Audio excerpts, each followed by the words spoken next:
Well, good afternoon, everyone. My name is Rob Leonard.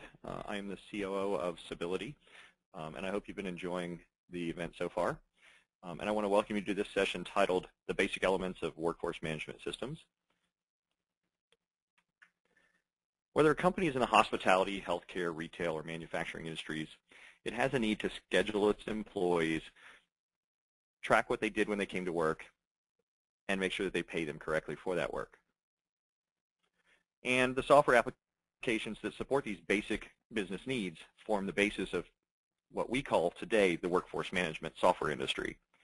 Over the next hour, we will look at the basic components of these systems, define them, and discuss typical variations based on industry needs, employer and employee types, company sizes, and technology platforms.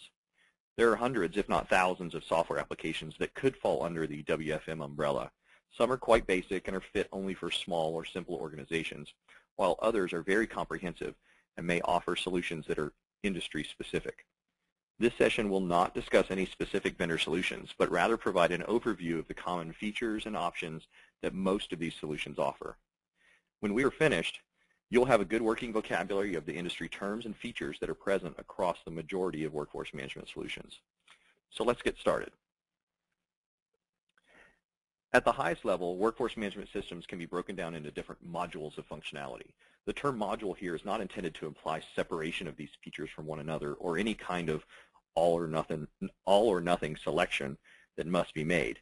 In fact, when many companies implement these solutions, they implement some or all, but in most cases, they dabble a little bit in each of them. However, it is important for us to have some type of a framework for our discussion. So we're going to break the application down into the following modules. First is time and attendance, used to track employee work and calculate their pay. Next is integration, which automates the sharing of data between the workforce management solution and other solutions in the organization. Next, we'll talk about reporting and analytics, which provides a mechanism for extracting usable data from the system's database. Next will be self-service, which includes features that automate common business processes. Then we'll talk about scheduling, which determines when employees should work and what they should be doing. We'll then talk about labor planning, which is a data feed that's used for advanced scheduling. And finally, we'll talk about absence management, which is additional automation of the tracking and management of employee leave and time away from work. So now that we understand the major components, let's dive right in. First up is time and attendance. In many ways, time and attendance is at the heart of all workforce management solutions. Time and attendance solutions were the first applications developed by companies to begin the process of workforce management automation. In fact, many people still use the terms workforce management and time and attendance interchangeably. However, as I'll show you, workforce management includes much more than just time and attendance tracking. In general, time and attendance refers to the tracking of whether an employee came to work, what time they worked, what they did while they were there, and how the employee should be paid for the work they performed. To further discuss this topic, we'll break it down into even smaller components. We're going to talk about data collection, time codes, timesheets, pay rates, pay rules. So let's dig a little bit deeper into each of these areas. Data collection refers to a method of electronically capturing an employee's work times and activities. Prior to these technology solutions, someone, either the employee or their supervisor, was responsible for writing down the time the employee came to work, when they took breaks, and when they went home. Unfortunately, this method of data gathering was very cumbersome and often open to error or fraud.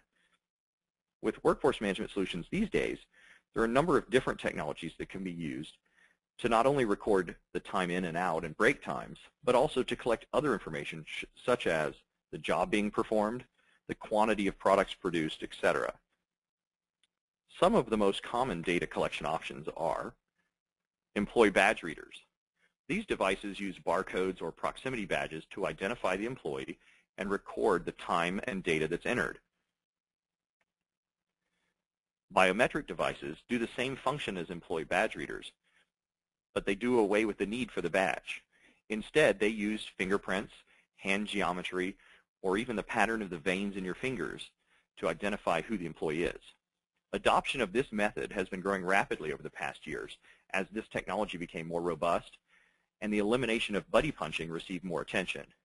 In case you didn't know, the term buddy punching refers to the act of one employee clocking in another employee for work even though the second employee is actually absent. Another data collection option is IVR, or interactive voice response. This method uses the company's phone system for data collection. Employees dial a number, enter their employee PIN, and press 1 to clock in, 2 to clock out, etc. IVR now even offers security features that guarantee that the employee is calling from the proper location using caller ID, as well as biometric validation in the form of voice print identification. Each of the options we've discussed so far has some associated cost with it, either for purchasing devices or software to capture the data. For that reason, most WFM vendors have also deployed a web clock or a clock page option. This is a simple web page in the application that acts like a punch clock. Employees access this page through the internet. Thus, there's no cost associated with deploying this except that it has to be displayed on an employee's PC. Finally, an emerging trend is the use of mobile devices. With the proliferation of these devices, everyone seems to have one, workforce management vendors have been looking for ways to leverage this new technology. Some are beginning to offer mobile applications that allow for data collection. These solutions started as very simple pages, but now offer more advanced features such as GPS location capture, which determines where the employee was when they clocked in. So as you can see, there are a lot of options for gathering this data, and the right choice depends on each organization's needs and technology. The next component of time and attendance are time codes. Both pay and absence codes are the simplest form of grouping employee time. Examples include regular time, overtime, or sick, which is an unpaid absence. This may seem rather simple, but even the choices of these codes will dictate the level of detail a company can expect to get in reporting time out of their system.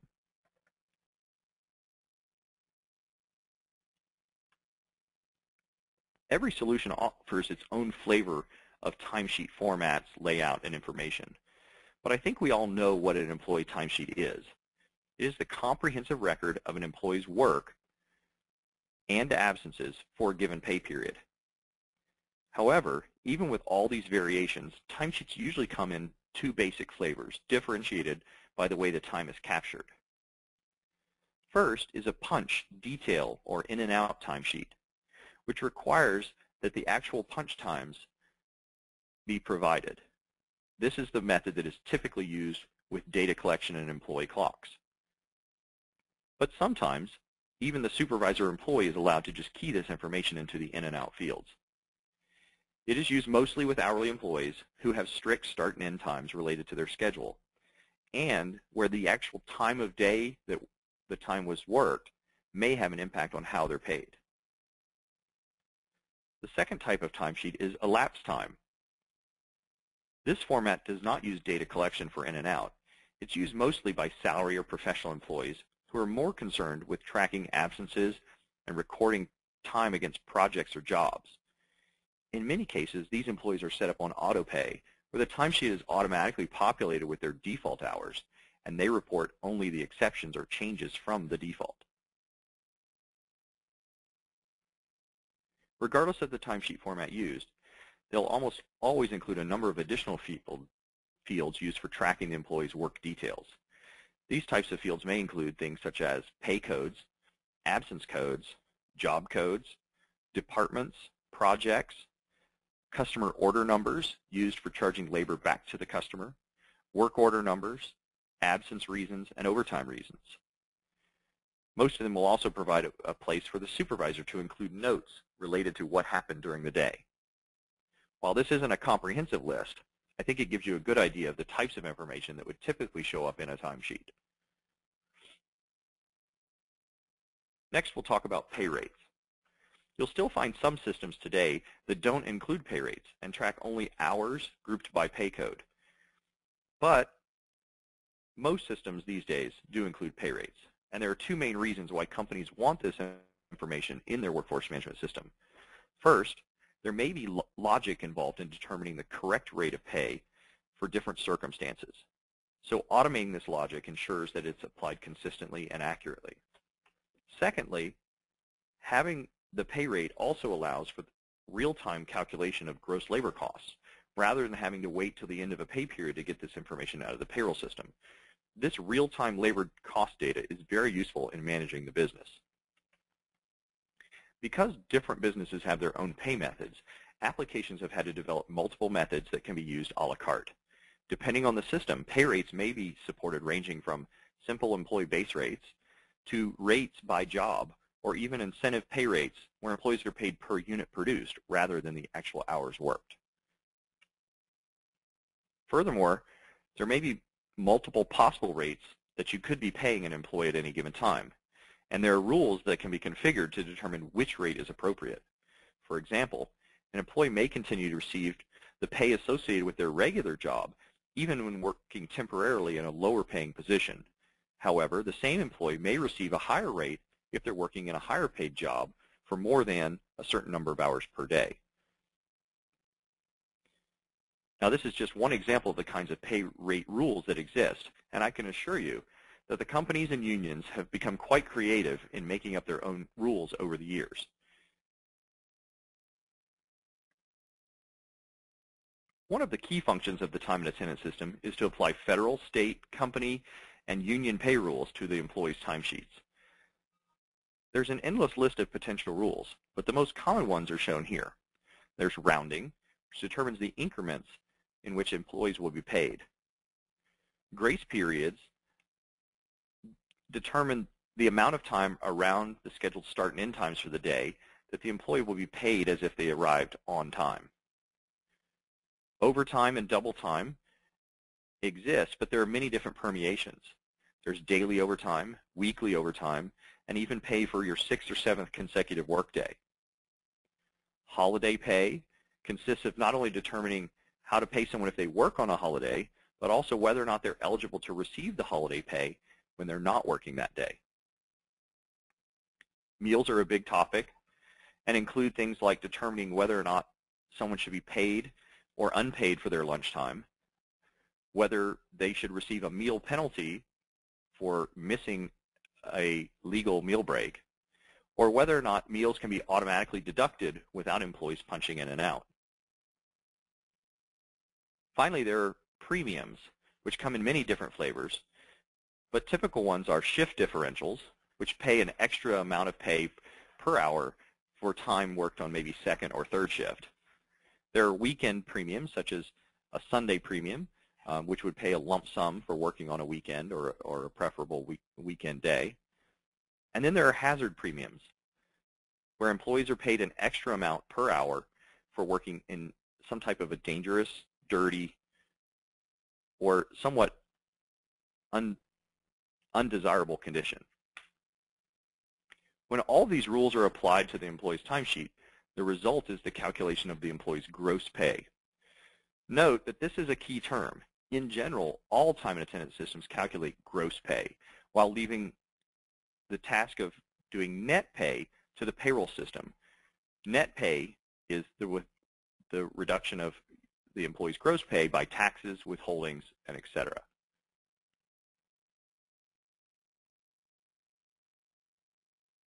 So that concludes our review of time and attendance. Now let's talk about integration.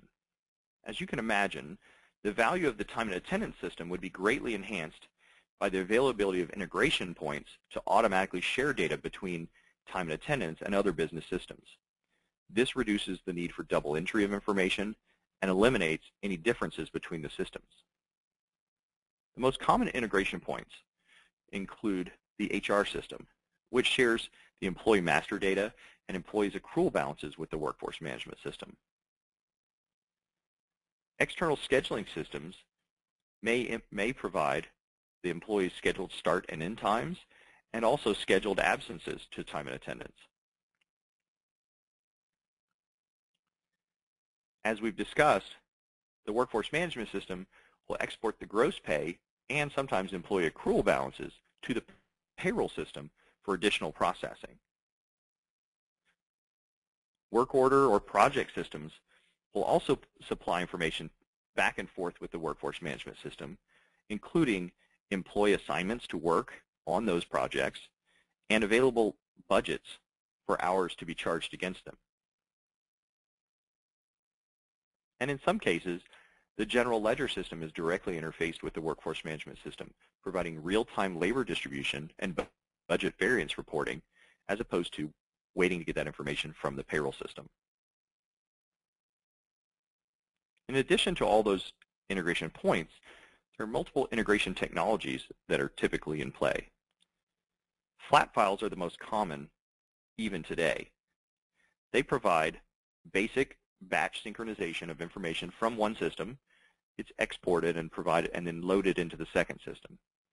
Most of these use some type of file transfer of either FTP or secure FTP to move files from one system to another. However, with the proliferation of this technology, many solutions now offer tools that automate the entire end-to-end process of extracting data, transferring it, mapping it, and then importing it into the secondary system. Another technology is web services. Web services uses internet technologies and internet protocols to provide real-time data synchronization from one application to the other, thus eliminating the need for batch files and the transfer and reloading of flat files. Finally, there are third-party middleware applications that allow for real-time or very close to real-time synchronization. These applications sit between the parent and the child application and manage the delivery of information from one to the other. An example of this is IBM's MQ series messaging system.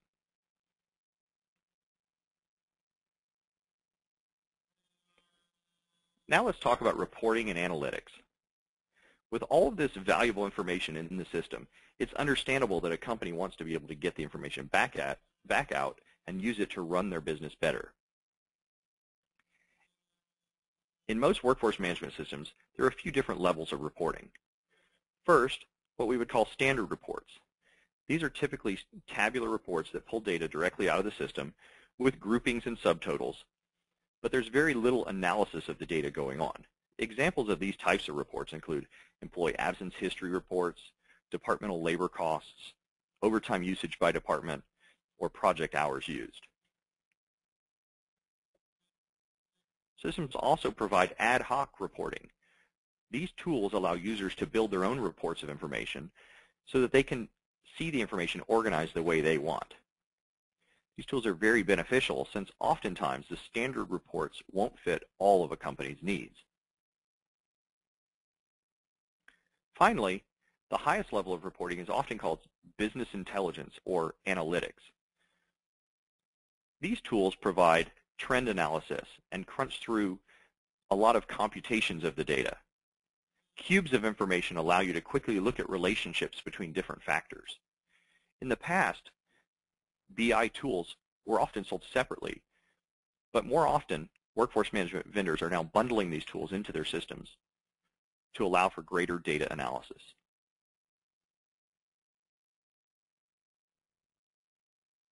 The next module to discuss is self-service.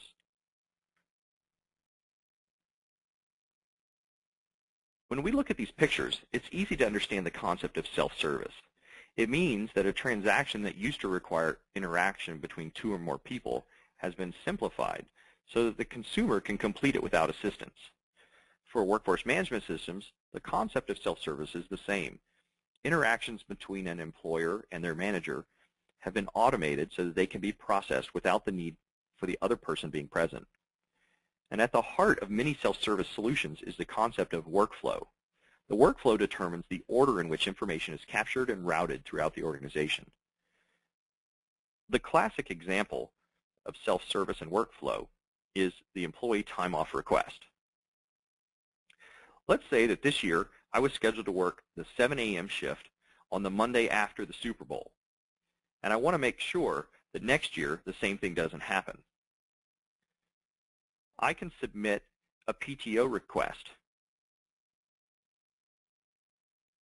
and from that, the system can validate different rules, such as, is the day I'm requesting a PTO blackout date? Luckily for me, it's not.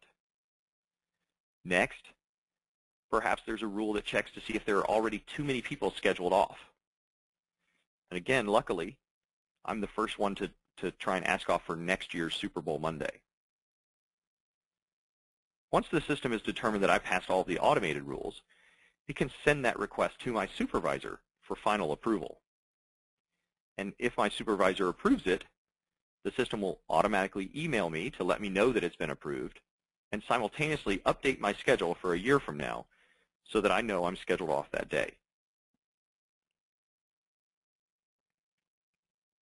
Other examples of self-service activity include employee status changes, which is a transaction that occurs mainly between the manager and the HR department. For example, requesting a permanent job change for an employee. There's also a transaction between employees, such as shift trading, which allows employees to self-serve and identify that they're going to work each other's shifts and would automatically update each other's schedules so that managers would know who is scheduled to be coming to work. And then there are other transactions between managers and employees, such as posting and accepting of overtime, where managers can put out a message for employees so they will know that overtime is available, potentially on a first-come, first-served basis.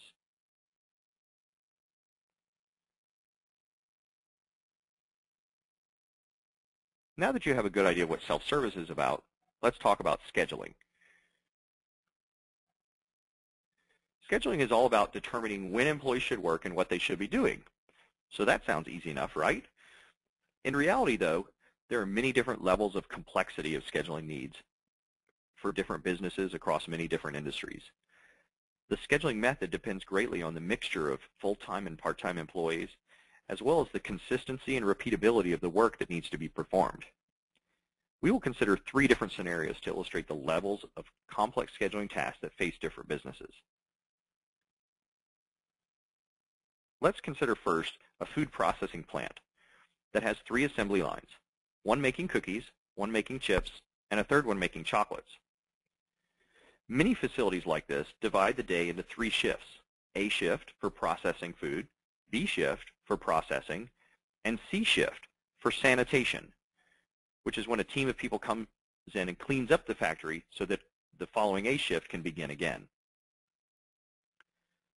So, given this situation, the plant has a fairly regular pattern of shifts and jobs that need to be performed.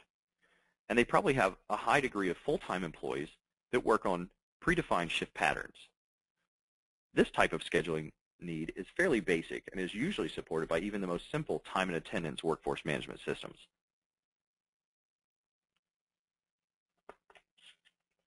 However, what if the same factory operates only one assembly line at a time, based on the need for different orders from customers?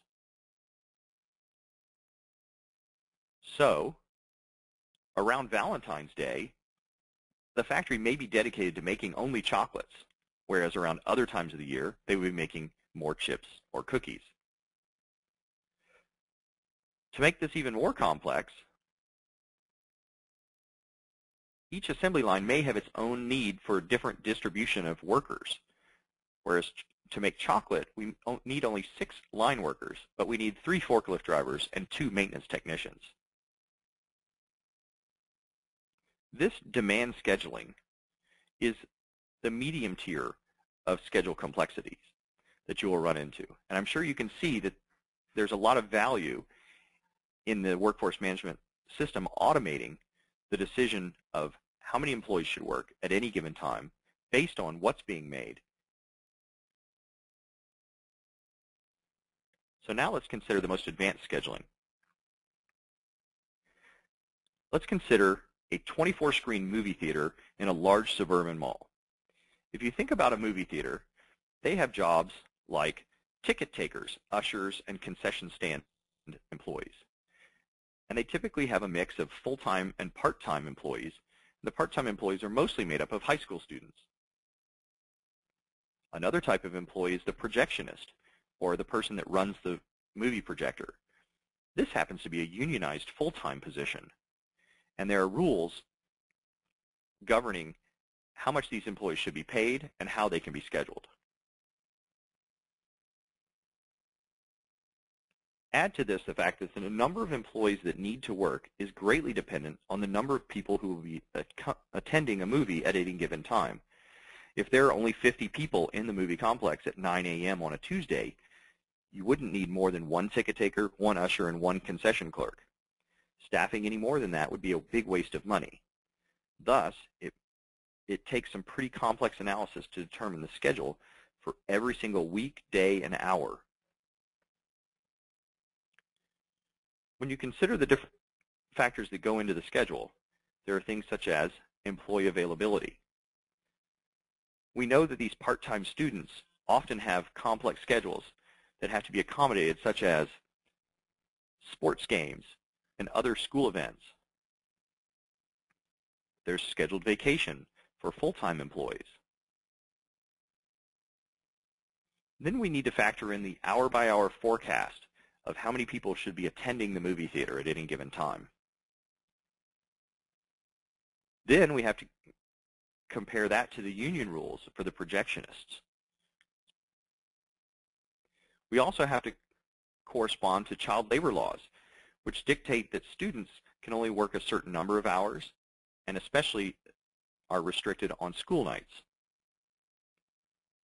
And finally, many companies will apply a fixed labor budget that has to be adhered to, so that over a given month or week, only a certain number of dollars can be spent on employee labor. Taking all of this variability of the employees and the demand into consideration, and then processing, requires schedule optimization. This is the industry term for the most complex types of scheduling.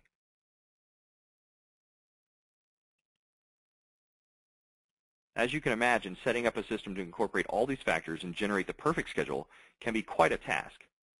That is why the schedule optimization module can often take as long or longer than the time and attendance side to configure and get working properly.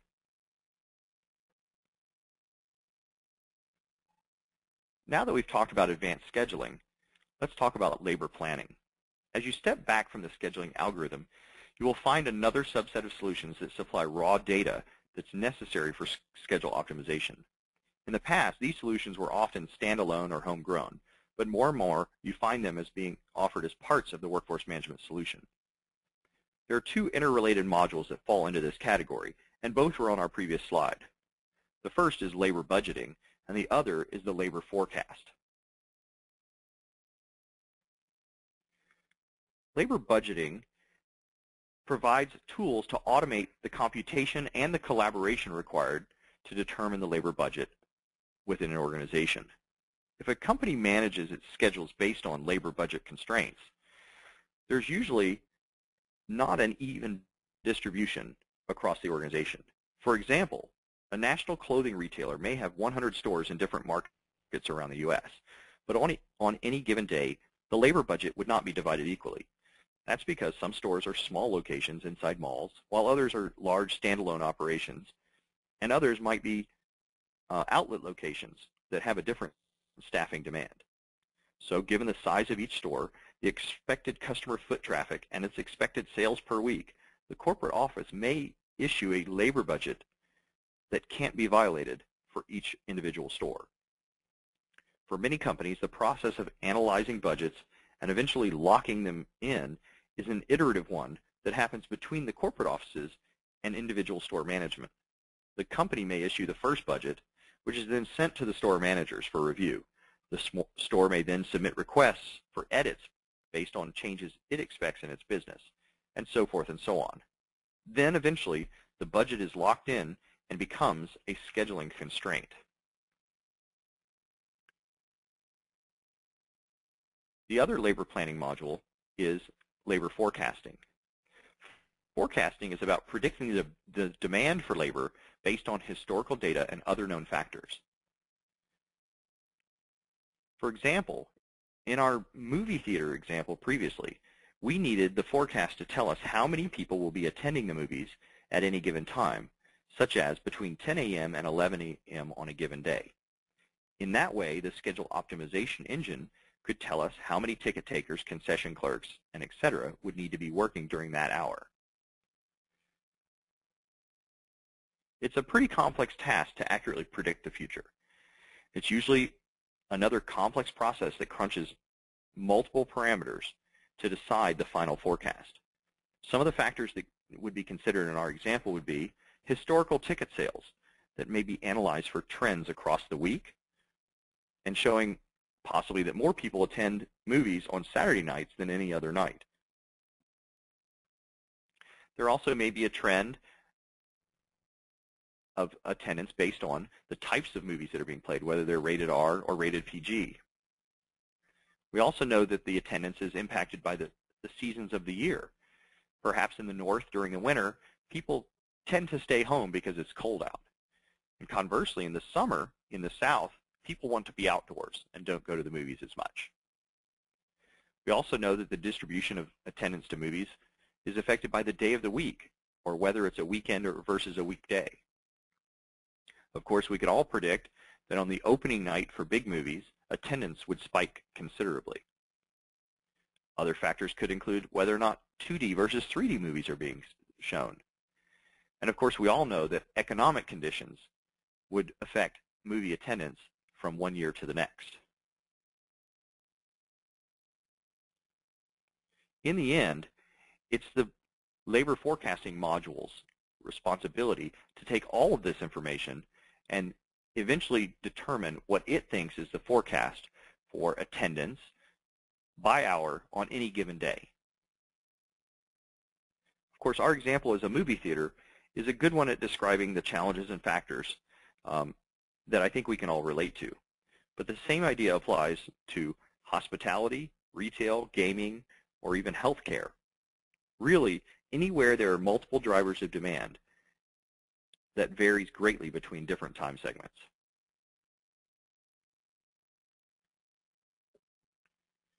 The last module we'll discuss is absence management. This is another solution that has grown out of the basics of time and attendance, but with increasing complexity has come to be considered its own module. Time and attendance systems always tracked individual employee absences, but absence management grew out of the need to consider more of the whole absence history. Some of the major features of absence management include attendance points and discipline. Many companies, especially those with labor unions, have implemented attendance discipline systems to fairly administer their policies. When employees have an unplanned absence, such as a sick day or a tardy, they accumulate attendance points. Then, within a rolling 12-month window, if an employee hits, let's say, 5 points, they would receive a verbal warning. And if they continue and then eventually hit 10 points, this may be escalated to a written warning or even final termination.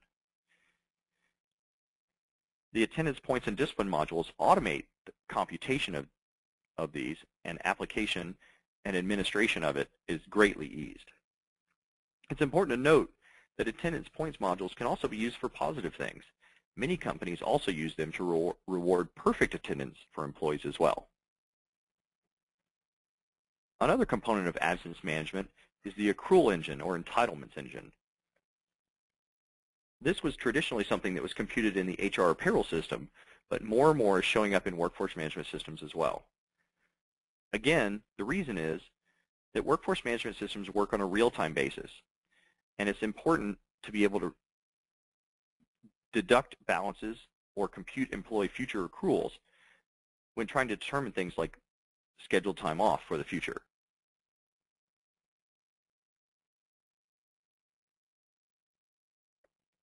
The last part of absence management is FMLA tracking. Tracking of FMLA started off as just tracking the FMLA balance, but now absence management solutions track the entire business process around FMLA, including notifying employees and employers when an absence might qualify for FMLA, monitoring the application process through the HR department, and then once the leave is approved, bundling consecutive absences that are covered under the same qualifying event for reporting and receiving the appropriate paperwork and sign-off from employees and their managers.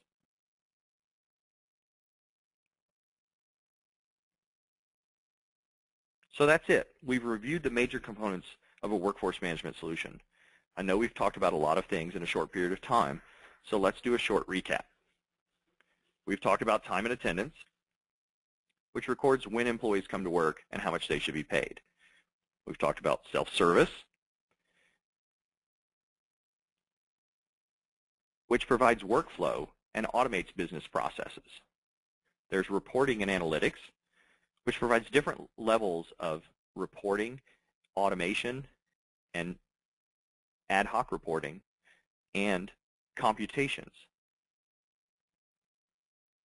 There's integration, which eases the burden of getting information from one business system to the other. There's scheduling, which at its most basic form helps to determine what time employees should work, but in more advanced forms determines when employees should work, who should be working, and what jobs they should be performing across complex distributions throughout the day.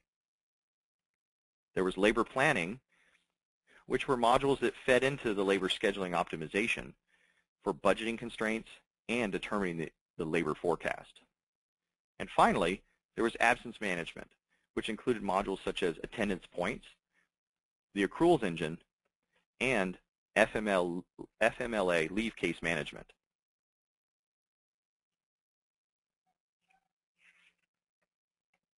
I'll also remind you that the naming and grouping of these modules is not an industry standard. Individual vendors may have their own conventions.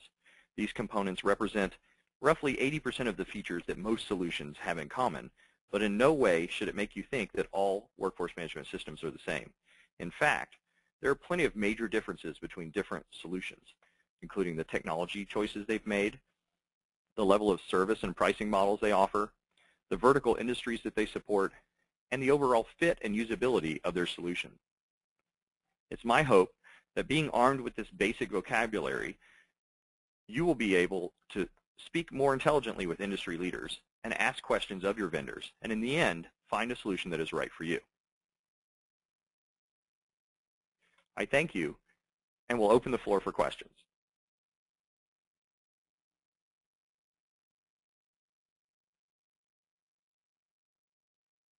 It doesn't appear that we have any questions, so thank you and have a nice afternoon.